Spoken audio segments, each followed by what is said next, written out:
नमस्कार मित्रांनो, DDM news चॅनलमध्ये आपले सर्वांचे स्वागत आहे। अहमदपूरच्या बसस्थानकात आढळले अनोळखी इसमाचे प्रेत। अहमदपूर येथील बसस्थानकात आज सकाळी अंदाजे 45 वर्ष वयाच्या एका इसमाचे प्रेत आढळून आले आहे। लातूर जाणाऱ्या गाड्या जिथे थांबतात तिथे झाडाच्या खाली असलेल्या बाकड्यावर या इसमाचे प्रेत आढळून आले आहे। अहमदपूर पोलिसांनी प्रेत ग्रामीण रुग्णालय अहमदपूर येथे नेऊन ठेवले असून प्रेताची ओळख पटवण्याचे प्रयत्न पोलिसांकडून सुरू आहेत। ही व्यक्ती सांगवी येथून नांदेडकडून येणाऱ्या बसमध्ये बसून अहमदपूरला आल्याची माहिती काही जणांनी पोलिसांना दिल्याचेही पोलिसांनी सांगितले आहे।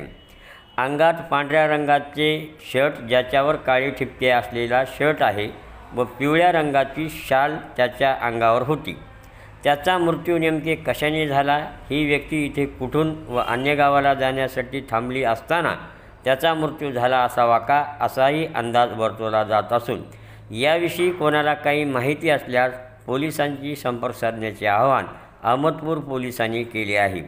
त्याचबरोबर बसस्थानकात असणाऱ्या CCTV या गेल्या काही दिवसापासून बंद असल्याने ही व्यक्ती नेमकी कुठून आली, कुठं उतरली, त्याची हालचाल पाहण्यासाठी पोलिसांना मदत झाली असती, परंतु गेल्या काही दिवसापासून बसस्थानकातील CCTV कायमच्या बंद असल्याने अनेक गुन्ह्याचा तपास लागण्यात पोलिसांना मोठी अडचण निर्माण झालेली आहे।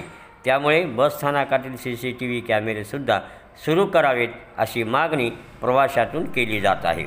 याविषयी कोणाला काही माहिती असल्यास अहमदपूर पोलिसांशी संपर्क साधण्याचे आवाहन अहमदपूर पोलिसांच्या वतीने करण्यात आलेले आहे।